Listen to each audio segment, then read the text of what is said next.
Pada pagi buta, saat langit masih gelap dan dunia belum sepenuhnya terjaga, sebuah mobil Calya berwarna marun melaju pelan keluar dari desa kecil bernama Korolama, di Kabupaten Morowali Utara, Sulawesi Tengah. Di kaca belakangnya tertulis 3 huruf besar yaitu, KDM. Sebuah tanda cinta dari seorang bapak sopir travel kepada sosok yang ia kagumi, ialah Kang Deddy Mulyadi. Bersama istri tercintanya, Ibu Sari, dan seorang anak kecil berusia 5 tahun. Mereka membawa satu tekad kuat dan bekal 12 juta rupiah. Mereka tak hendak liburan, bukan pula pelesiran. Tapi mereka ingin bertemu. Yap, hanya bertemu dengan sosok yang mereka idolakan, yaitu Gubernur Jawa Barat, Kang Deddy Mulyadi. Perjalanan ini bukan perjalanan biasa. Mereka menabung selama 3 bulan demi mewujudkan keinginan itu. Dari Morowali menuju Poso, melewati perbatasan Sulawesi Selatan, hingga tiba di Makassar.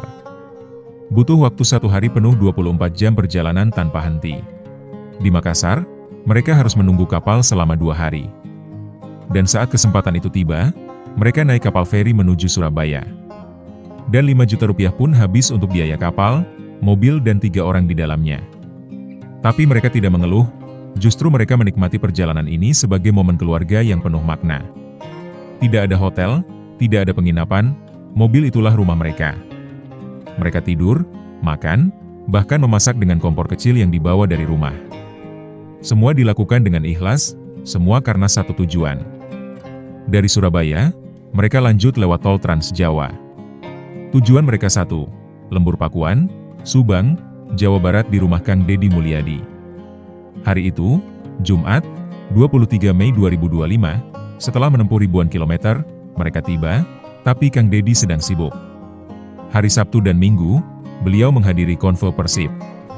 Maka, keluarga kecil ini menunggu, harus tidur lagi di mobil, dan hanya sabar yang mereka punya. Lalu, hari Senin pagi yang hangat, Kang Deddy melihat mobil mereka. Ada tulisan KDM dan pelat dari luar Jawa. Beliau berhenti. Bertanya-tanya, siapa yang mereka? Tak lama kemudian, staf Kang Deddy menghubungi mereka. Mereka diajak bertemu langsung di sebuah kafe di Lembang, Bandung. Di sana, mereka ngobrol, tertawa, dan saling bercerita. Sang bapak hanya bilang satu hal. Ia rela datang sejauh ini hanya karena kagum. Karena menurutnya, belum pernah ada pemimpin yang terasa begitu dekat dengan rakyat. Yang sederhana, yang menyentuh, yang meskipun terkenal, tetap bisa duduk bareng dan mendengarkan. Kang Deddy, dengan rendah hati menyambut mereka hangat, bahkan beliau bilang, mungkin itu semua cuma pencitraan belaka. Tapi di mata sang bapak, itu bukan pencitraan, itu ketulusan. Pertemuan itu begitu singkat, tapi begitu dalam maknanya.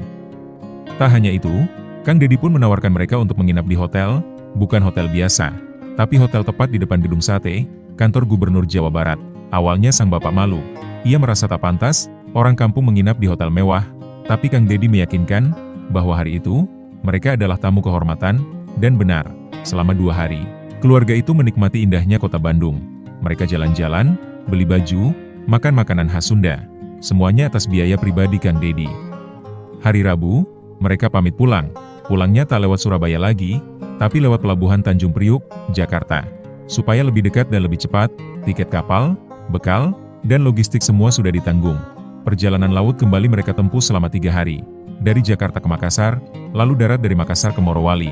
Sesampainya di rumah, cerita mereka menjadi kisah yang viral di lingkungannya. Di warung kopi, di jalan-jalan kampung, semua orang mendengarkan dengan kagum.